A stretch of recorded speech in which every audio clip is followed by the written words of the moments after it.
Hmm, jadi ada 3 modus. Nah, ini udah mulai banyak pertanyaan yang muncul. Pertama dari Kang Andika Gumelar, perihal fakta kita tertinggal 128 tahun, apakah itu angka mutlak atau bisa dikejar lebih cepat? Terus di bawahnya, atau mungkin lebih ngaret kalau kita nggak semangat belajar, tanda sedih. Dari angka serat, jadi ada Kang Andika Gumelar itu bertanya, perihal fakta kita tertinggal 128 tahun, apakah itu angka mutlak atau bisa dikejar lebih cepat? Jadi apakah 128 tahun itu bisa mungkin dipotong jadi 50 tahun atau malah lebih lama, apa bagaimana Kang? 128 tahun itu data dari PISA ya, data dari PISA. Sedangkan kalau teman-teman cari juga, ini ada sekitar 15 tahun itu Indonesia itu tidak mengalami kemajuan dalam hal itu. Tidak mengalami kemajuan dalam hal itu. Sekarang gini teman-teman, kalau ditanya ini angka mutlak atau angka yang relatif, artinya bisa berubah gitu. Nah, kalau saya sendiri pasti menjawab ini angkanya relatif gitu. Tergantung kita mau mengejarnya atau enggak. Yang pasti untuk mengejar ketertinggalan 128 tahun itu, misal gini, kita bandingkan kita dengan Amerika saja. Karena tadi kan disebutkan kita tertinggal dengan negara maju ya. Kita bandingkan Indonesia dengan Amerika saja. Mungkin teman-teman untuk mengejar Amerika, teman-teman sendiri bisa menyimpulkan kira-kira usaha seperti apa yang bakal kita lakukan gitu. Ya tentunya sama ketika kita mau mengejar si 128 tahun ini, minat literasinya ini. Artinya semua orang di Indonesia, angka kemiskinan, angka buta huruf itu harus dikurangi. Kemudian angka bisa menghitung itu harus ditambah terus gitu ya. Karena terakhir saya dapat dari seminar di UPI juga ini. Jadi ternyata di salah satu daerah di Indonesia itu baru bisa diberantas angka buta hurufnya itu sekitar 2,5%. Itu satu daerah, belum satu Indonesia. 2,5% dari satu daerah. Nah itu kan sangat miris ya. Nah ini kalau saya sendiri sebagai di teknologi pendidikan, kira-kira kalau misalkan ditanya kira-kira bagaimana untuk mengejar ketertinggalannya, yang jelas tingkatkan kemampuan literasi teman-teman semua gitu ya. Tingkatkan kemampuan literasi teman-teman semua dan generasi-generasi yang akan datang. Bagaimana caranya? Sumber belajar tadi, kita harus perbanyak sumber belajar gitu. Di pelosok, dimanapun dan segala macam. Sumber belajar itu, karena gini, kita mau belajar Kang, tapi nggak ada sumbernya. Sok gimana? Nah, ini juga yang menjadi pertimbangan Pak Sandiaga Uno waktu debat presiden, saya masih ingat gitu ya. Saya masih ingat. Pak Sandi itu pernah bilang kalau UN itu lebih baik ditiadakan. UN itu lebih baik ditiadakan karena orang yang di Jakarta dia bisa membaca A sampai Z, buku A sampai Z, sedangkan orang yang di ibaratnya kita taruhlah Kalimantan lah, nggak usah ke Papua dulu, Kalimantan lah, dia hanya mampu mengakses si A aja. Namun pada akhirnya di evaluasi akhir ini kita mengevaluasi hal yang diseragamkan, ibaratnya kita menyeragamkan hasil belajar dari menyeragamkan hasil belajar di Jakarta sama di Kalimantan. Itu sangat tidak ini kan. Jadi mungkin kalau di analogikan gitu, kalau misalkan lagi balapan, kalau yang orang Jakarta makin mobilnya bagus, sedangkan yang mungkin yang di pelosok sana itu masih motor aja, masih bannya masih dibikin, mungkin dia lagi nyari bahannya, dan ketika finish harus disamakan gitu finishnya, mulai dari jaraknya, cepatnya. Jadi benar juga sih, karena kalau tidak salah itu mulai tahun depannya Kang ya, UN itu ditiadakan. Tahun sekarang udah nggak ada sih karena kebijakan pandemi kan. Tahun depan juga sudah mulai nggak ada. Diganti tes literasi. Nah ini yang bagus juga. Boleh sih Kang, itu apa tuh? Tes literasi, rada-rada keluar topik tapi ini menarik juga karena masih ada berhubungannya. Tes literasi. Oke. Jadi kalau pemahaman saya di QS di PISA itu mereka itu sangat memandang gitu ya, melirik negara dengan pendidikan yang tingkat membaca dan tingkat numerasinya itu besar. Nah, kita Indonesia itu sangat rendah ya. Tadi teman-teman tahu kita 70 dari 77. Saya nggak ingat betul antara 70 dan 72, cuman kita di angka itu untuk satu Indonesia. Nah, tes kemampuan literasi ini nantinya akan dilaksanakan bukan lagi kita mengerjakan soal dan segala macam, tapi kita dites sedalam apa kemampuan kita membaca, wawasan kita gitu ya. Kemudian numerasi ini berkaitan sama tadi matematik, ibaratnya penjumlahan, perkalian dan segala macam hal yang berkaitan sama numerasi tadi gitu. Nah ini nantinya UN akan diganti sama itu, Kang. Jadi lebih apa ya? Mungkin lebih tidak menyamaratakan, tidak. Betul. Iya benar kan, kurang menyamaratakan. Nah, dan terus ada pertanyaan Kang dari dari Teh Wulan Yohana. Inti dari pertanyaan itu, model pembelajaran apa sih yang tepat untuk kondisi masyarakat di Indonesia? Intinya seperti itu, Kang. Kalau ditanya model pembelajaran apa yang tepat, ini model atau metode nih? Karena berbeda. Nah di sini nanyanya itu model pembelajaran apa sih yang tepat untuk kondisi masyarakat Indonesia, sedangkan banyak hal lah seperti dia bicarakan bahwa pemerintah pun dalam program Kartu Prakerja mewajibkan peserta mengikuti pembelajaran virtual. Jadi kan banyak faktor nih untuk pembelajaran jarak jauh ini. Nah, apa sih model yang tepat gitu? Kalau saya sendiri bilang setiap model itu punya poinnya masing-masing. Misal ada namanya model problem based learning, ada discovery learning, ada project based learning. Nah, si problem based learning ini dia akan difokuskan si peserta didik bagaimana caranya memecahkan masalah. Kemudian ada project based learning, bagaimana si peserta didik ini dengan kelompoknya membentuk sebuah project, membuat sebuah project. Nah, discovery learning ini mirip-mirip sama problem based learning tadi. Discovery learning ini dia si peserta didik dikhususkan bagaimana si peserta didik dapat menemukan jawaban, tapi jawaban ini memang sudah direncanakan sebelumnya oleh si pendidik atau guru. Nah, kalau ditanya model apa yang paling tepat untuk pembelajaran di Indonesia ya, secara global, artinya kan secara keseluruhan nih di Indonesia. Tidak ada model yang paling tepat, melainkan model itu harus direlevankan dengan bentuk atau jenis pembelajarannya. Misal pembelajaran saintifik atau pembelajaran yang sifatnya sains, biologi dan segala macam, mungkin itu bisa discovery, project atau problem based learning. Namun kalau pembelajarannya kayak matematika dan segala macam atau kimia ya, yang lebih banyak simulasinya, nah itu beda lagi modelnya gitu, karena harus disesuaikan sama setiap materi.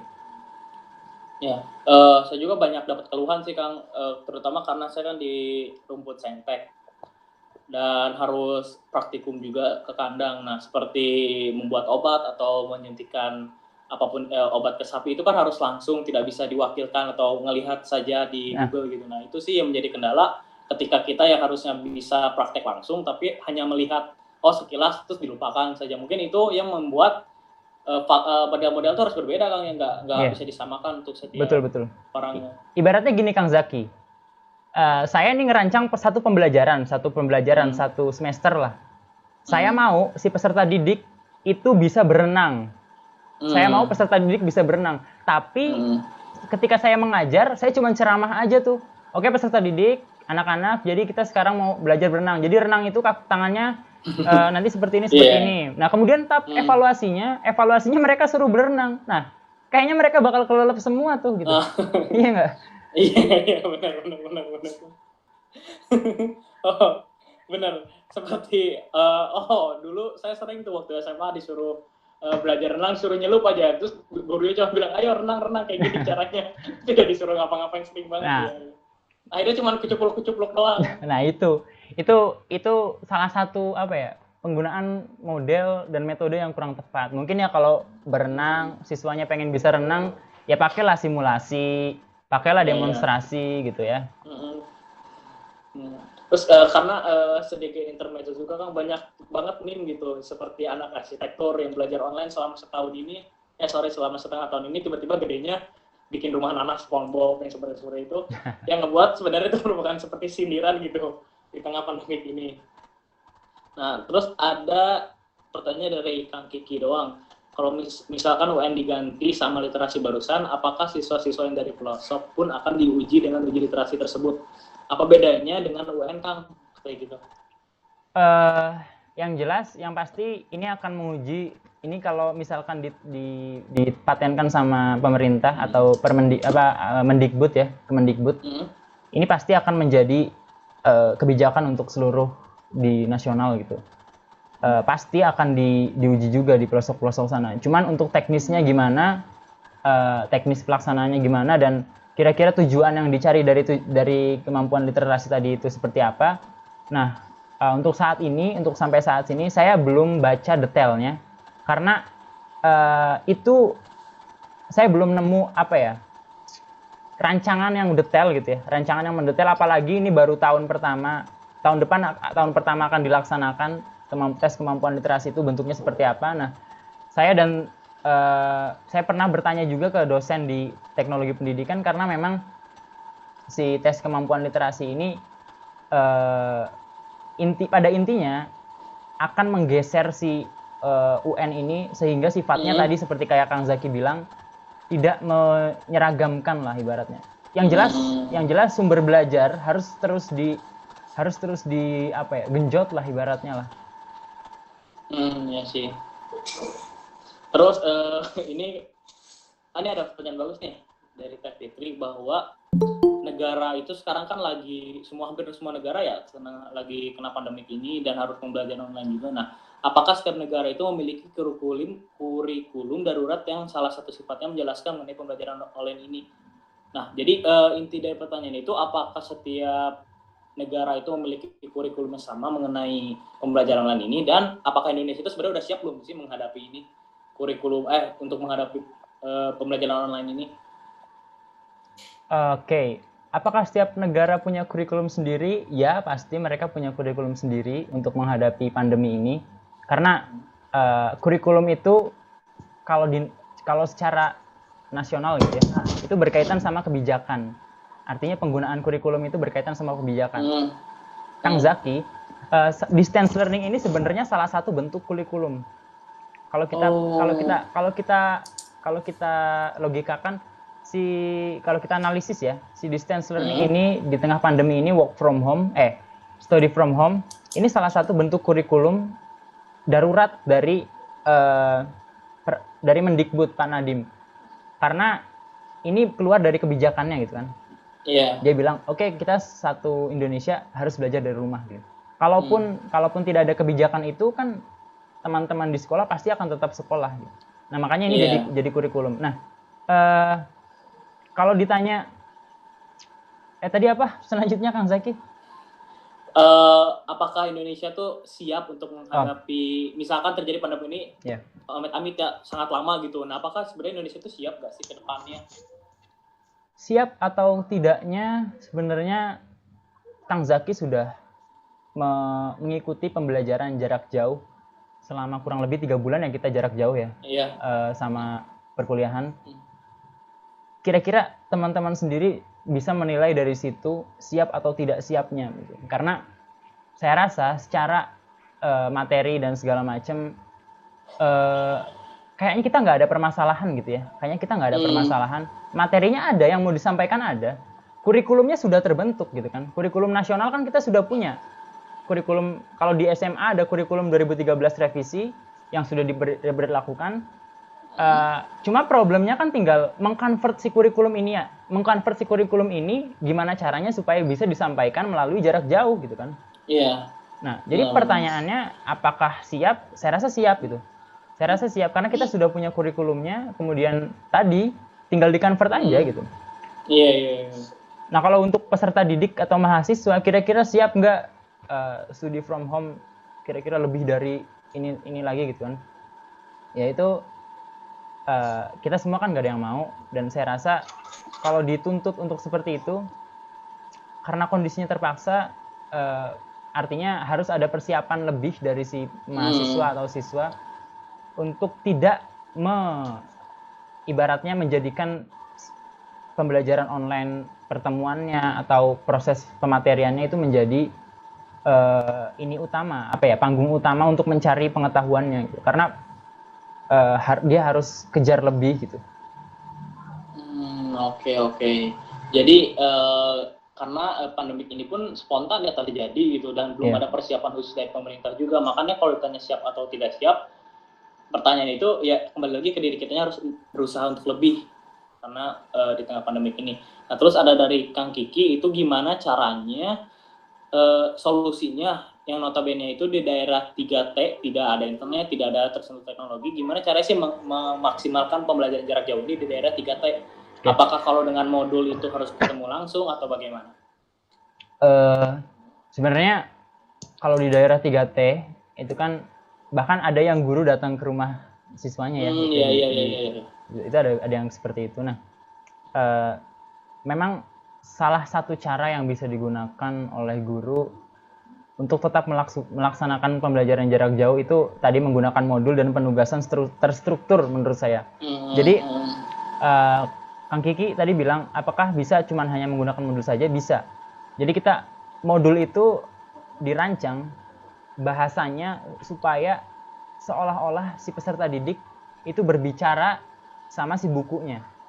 Jadi kalau biasanya kita baca buku itu ya, itu kan bahasanya cuma baku aja. Nah, di modul ini yang membedakan modul dengan buku paket biasa, modul itu bahasanya biasanya misalkan gini. Halo anak-anak, selamat siang, pagi atau sore, selamat datang di modul A. Nah, itu kan seolah-olah si anak sedang berbicara sama si modul itu. Nah, saya rasa akan tetap bisa dilaksanakan di pelosok. Dan solusinya ya tadi, dengan tidak adanya internet, dengan tidak adanya akses dan segala macam, bahkan telepon pun susah ya. Bisa menggunakan tadi modul dan penugasan terstruktur. Jadi ada follow up dari si gurunya melalui penugasan terstruktur tadi. Jadi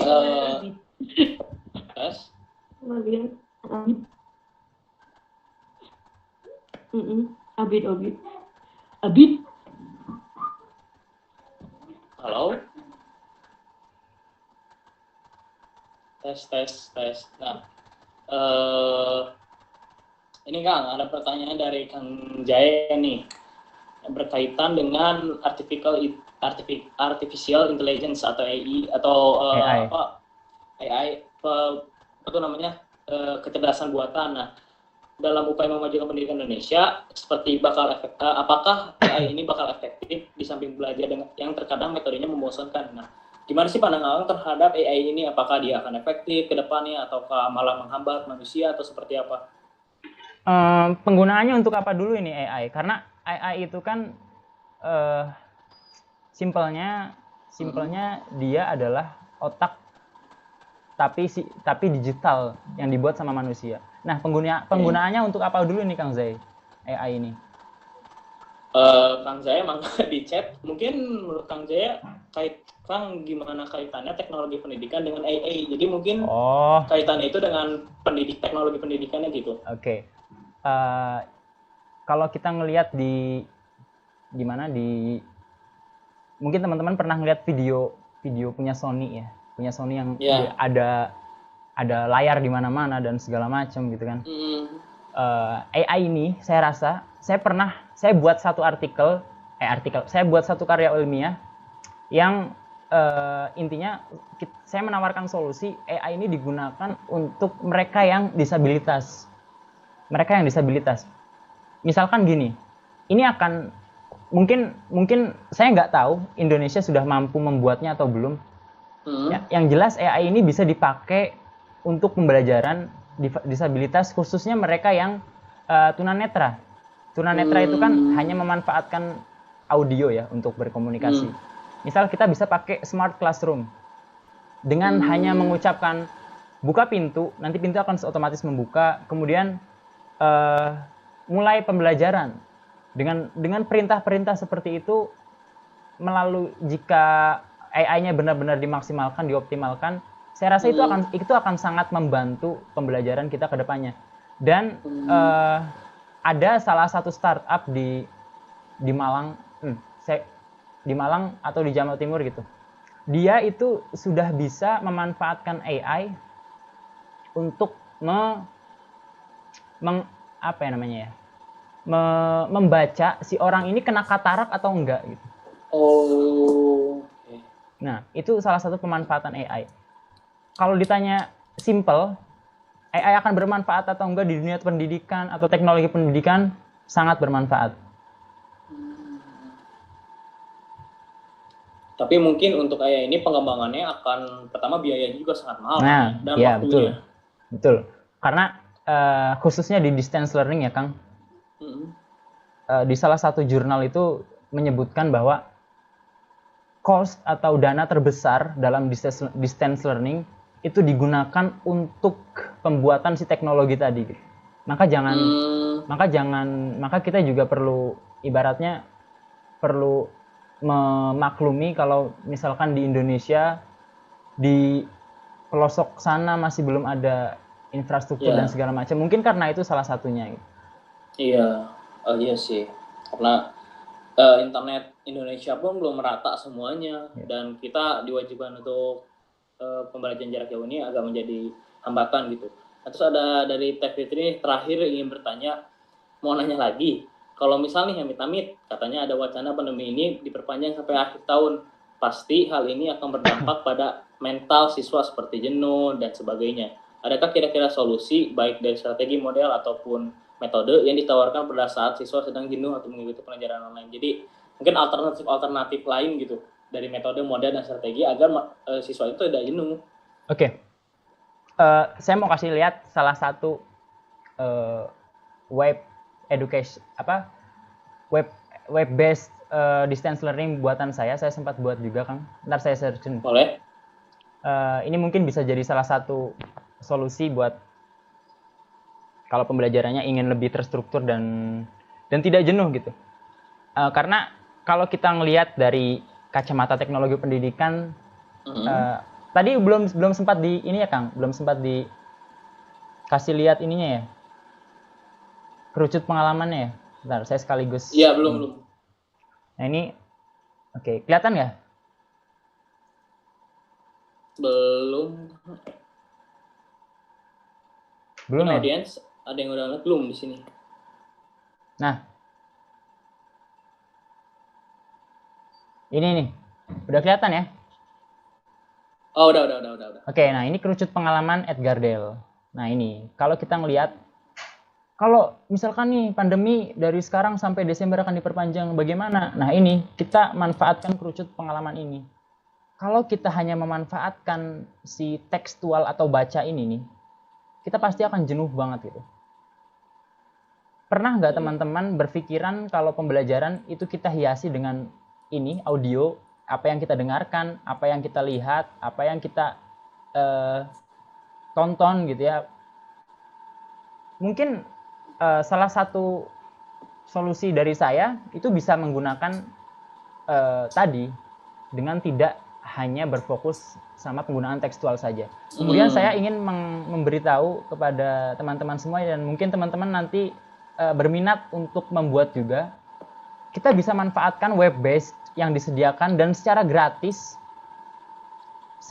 disediakan oleh Gnomio. Nah ini nih, udah sampai layarnya. Baru masih yang tadi, Kang, masih yang PPT yang tadi, yang kerucut pengalaman. Udah belum? Desain grafis. Loading mungkin. Nah, coba. Belum loading mungkin. Loading ya? Belum ada, mungkin lagi loading.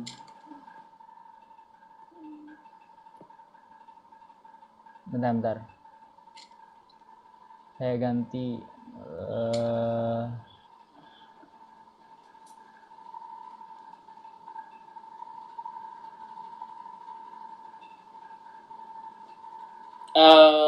Udah, kalau di live YouTube sih udah kelihatan sih. Udah kelihatan ya? Coba cek lagi, Kang. Iya, nah udah. Udah ya? Kelihatan udah. Nah ini namanya Gnomio. Ini dia satu indukan sama Moodle. Tahu Moodle nggak? Jadi kalau misalkan jadi misalkan selama pandemi kira-kira butuh sesuatu yang lebih tidak menjenuhkan siswa atau siswa jenuh sama pembelajaran tekstual dan segala macam, mungkin salah satu solusi untuk para guru, untuk para pendidik gitu ya, pengajar, ini bisa memanfaatkan web ini untuk menyusun pembelajaran secara terprogram. Nah, di sini kita bisa buat web pembelajaran kita sendiri. Penggunaannya cukup gampang. Teman-teman tinggal ke gnomio.com, nanti akan muncul form login. Tinggal login saja. Nah, ini web base buatan saya, namanya Shitki Sinau. Kalau mau mengunjungi bisa di shitki.gnomio.com. Nah, ini kita bisa susun mata pelajaran, mata kuliah dan segala macam dalam bentuk kursus online. Ini saya sudah susun 2. Saya pada saat itu susun 2. Ini tajwid dasar dan desain grafis dengan Corel Draw. Di setiap kursus ini kita bisa naruh ini, Kang. Ada apa namanya? Kuis, bisa kita taruh gambarnya, bisa kita taruh tujuan pembelajaran, deskripsi, terus ada ruang diskusi juga. Kemudian kita bisa taruh video di sini. Nah, ada satu lagi yang lain secara online itu bisa pakai Edmodo. Oh iya. Edmodo.com. Mungkin teman-teman udah pada tahu, Kang Zaki juga mungkin udah pernah coba. Iya. Nah, Edmodo ini juga bisa dimanfaatkan untuk menciptakan kondisi belajar yang tidak monoton mungkin. Iya. Tidak monoton karena dengan banyaknya web base yang disediakan dan secara gratis ini, teman-teman kemudian para pendidik, guru, dosen dan segala macamnya, dia bisa menyusun pembelajaran semenarik mungkin. Dan di sini kalau misalkan kita mau upload video, foto, itu sangat mudah sekali. Dan ketika kita mau taruh link untuk misalkan anak-anak hari ini kita belajarnya mengamati misalkan, tinggal taruh link YouTube, kemudian nanti anak-anak suruh tonton, kemudian di deskripsinya, di komentarnya, anak-anak nanti misalkan diperintahkan untuk mendeskripsikan apa yang ada dalam video. Nah, itu sangat bisa sekali gitu, sangat bisa dilakukan. Mungkin itu, Kang, untuk Kak Fitri. Nah, terus untuk ini, Kang, pertanyaan terakhir nih, berkaitan dengan poin dari pembicaraan kita, apakah pembelajaran online ini tantangan atau halangan? Nah, ada gak sih terjadi kemungkinan bahwa pembelajaran online ini di kedepannya, tapi tidak ada pandemik nih, kedepannya bakal dijadikan sebagai kurikulum seperti tadi, karena mungkin dengan perkembangan teknologi, orang-orang mungkin ntar bisa pakai hologram belajarnya dan seperti itu. Nah, mungkin gak sih kurikulum ini bakal ditetapkan di 20 tahun kemudian, mungkin 10 tahun kemudian? Nah, seperti apa, Kang? Mungkin atau enggak, jawabannya kita sudah melaksanakan itu, Kang Zaki.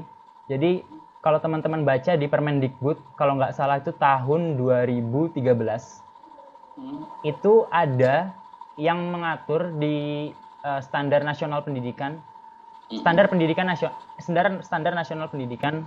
Nah, itu kita ternyata SMP, SMA, perguruan tinggi itu kita sudah diberikan akses oleh Menteri Pendidikan dan Kebudayaan pada saat itu untuk melakukan pembelajaran secara online.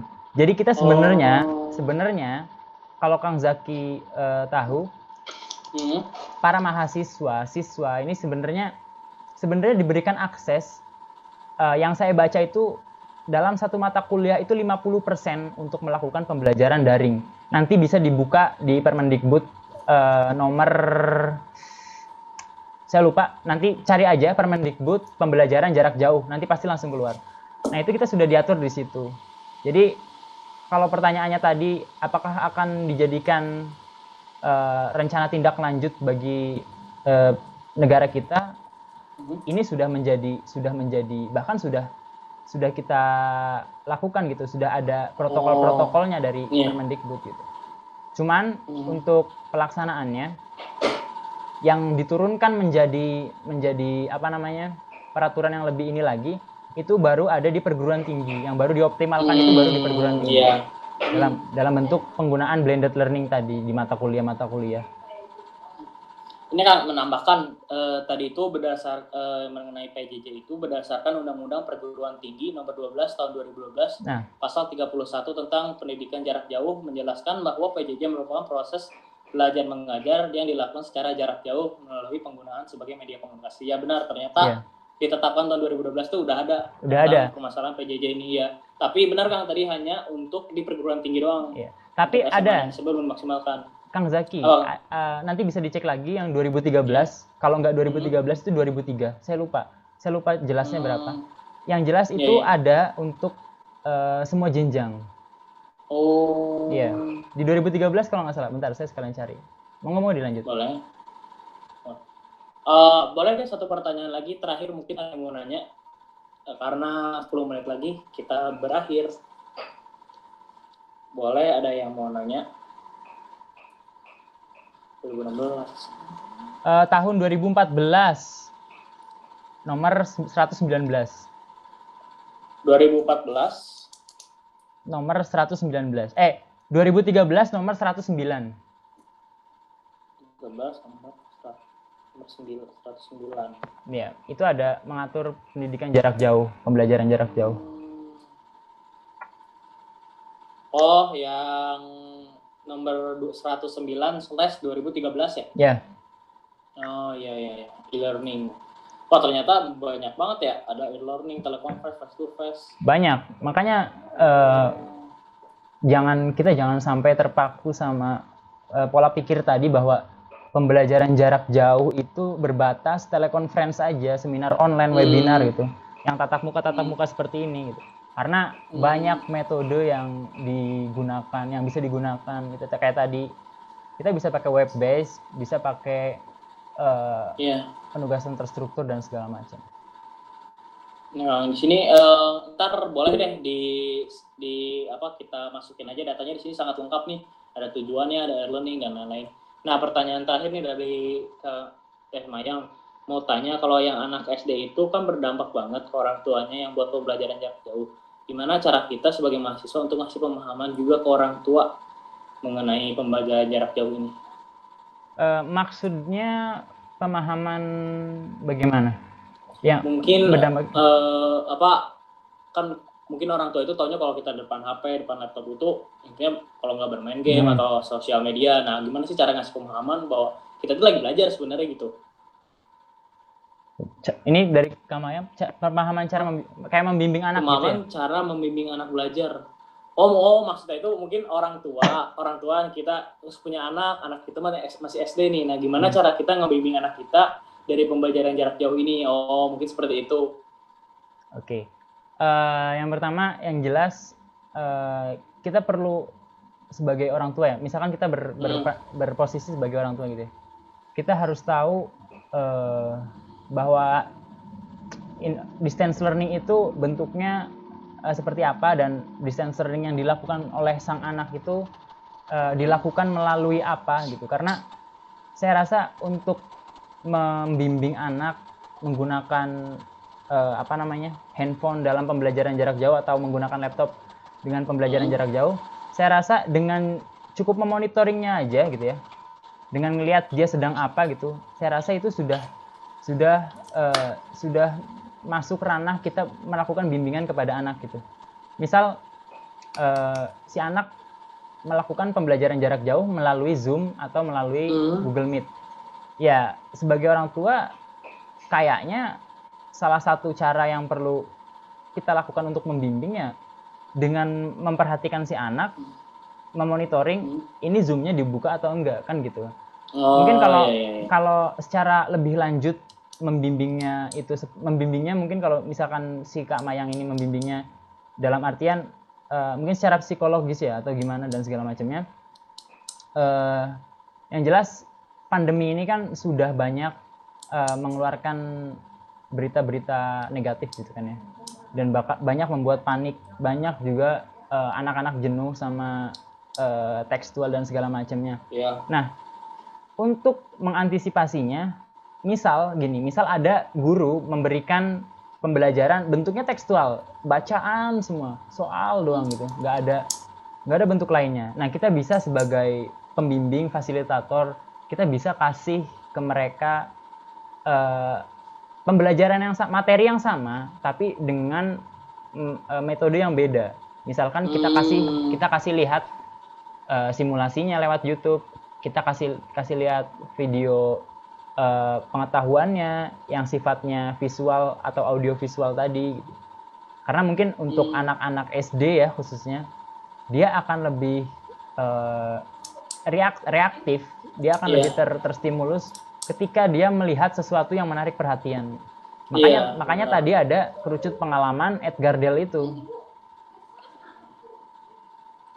Jadi mungkin untuk apa siswa SD ataupun SMP itu lebih dibimbing terhadap tidak hanya teks, karena teks itu sangat sulit ya untuk SD dan SMP. Terlebih anak SD lah lebih ke visual atau gimana seorang orang tua juga membantu mengimajinasikan gitu apa yang sedang dipelajarkan. Karena lebih seperti itu Kang Mayang. Karena gini Kang, karena saya rasa Kang Zaki juga satu generasi gitu ya. Dari SMP sampai SMA kita kurang diajak untuk berinovasi. Boleh jujur aja teman-teman, kita baru bisa berdialektika, baru bisa berdialog, berdiskusi, berargumentasi dan segala macam itu ketika sudah kuliah, sudah duduk di bangku kampus gitulah ya. Kita baru bisa berdialektika, baru bisa berinovasi, baru bisa menganalisis dengan detail gitu. Nah, ini yang tidak diajarkan sejak SMA, sejak SMP. Padahal di Swiss itu SMA itu mereka sudah diberikan akses untuk memilih mata pelajaran yang menurut mereka cocok untuk dipelajari selama 1 semester. Jadi mereka itu nggak kayak kita terpatenkan gitu. Mereka lebih open gitu kurikulumnya. Benar. Iya, begitu Kang Mayang, karena berhubung sudah jam 17.15, sudah melewati batas waktu kita untuk sesi ini, maka ditutupkan saja. Kang Abida ada tambahan mungkin sedikit mengenai ini, kata-kata penutup? Mungkin untuk tambahannya, untuk teman-teman semua, karena kita sama-sama mahasiswa yang melakukan pembelajaran dari rumah selama masa pandemi, dan kita semua pasti berharap pandemi ini tidak berkelanjutan gitu ya. Ya segera selesailah gitu.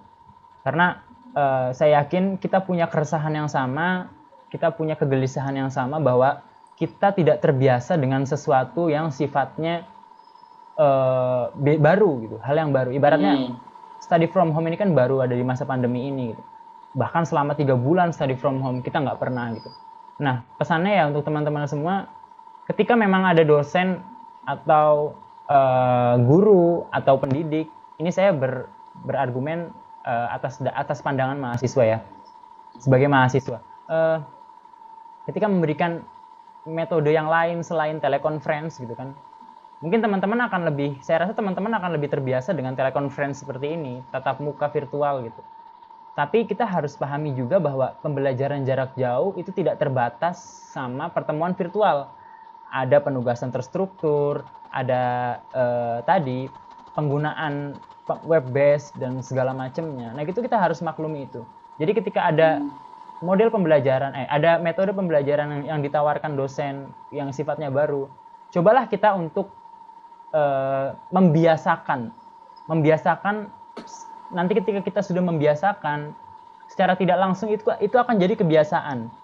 Ketika sudah jadi kebiasaan, itu akan jadi budaya. Kemudian nanti akan tertanam gitu nilai-nilainya. Nah, ini nantinya selain membentuk ini akan berpengaruh kepada keefektifan pembelajaran jarak jauh teman-teman semua. Ini juga akan berpengaruh kepada tingkat literasi kita ke depan. Karena ketika kita mulai memandirikan diri dalam melakukan pembelajaran, mulai berupaya untuk membaca, untuk mencari pengetahuan sendiri, meningkatkan literasi, itu secara tidak langsung kita berupaya atau memberikan kontribusi kita kepada negeri dalam proses peningkatan kemampuan literasi. Oke. Jadi dari pertanyaan judul kita, apakah apakah pembelajaran jarak jauh ini tantangan atau hambatan? Tentu pembelajaran jarak jauh ini adalah tantangan kedepannya untuk kita, tergantung bagaimana kemandirian siswa itu, kurang lebih seperti itu Kang ya. Nah, karena waktunya juga sudah habis, sudah Kang ya, tidak ada tambahan lain? Cukup. Maka inti dari pembicaraan ini bahwa jadikan belajar itu sebuah kebutuhan, jangan jadikan belajar itu sebagai kewajiban, karena kalau kita wajib doang kemudian hanya menggugurkan. Harusnya belajar itu jadikan kebutuhan kita agar masa depan kita juga lebih cerah untuk belajar itu. Udah dari peserta juga udah selesai, maka terima kasih yang telah mengikuti pembicaraan ini. Semoga dapat disaring yang baiknya dan dapat dibuang yang buruknya. Kurang lebih mohon maaf dari kami, dari Kang Abi sebagai narasumber dan saya sebagai moderator. Wabillahi taufiq wal hidayah. Wassalamualaikum warahmatullahi wabarakatuh. Bye. Makasih semuanya. Selamat berbuka. Selamat berbuka dengan yang manis-manis.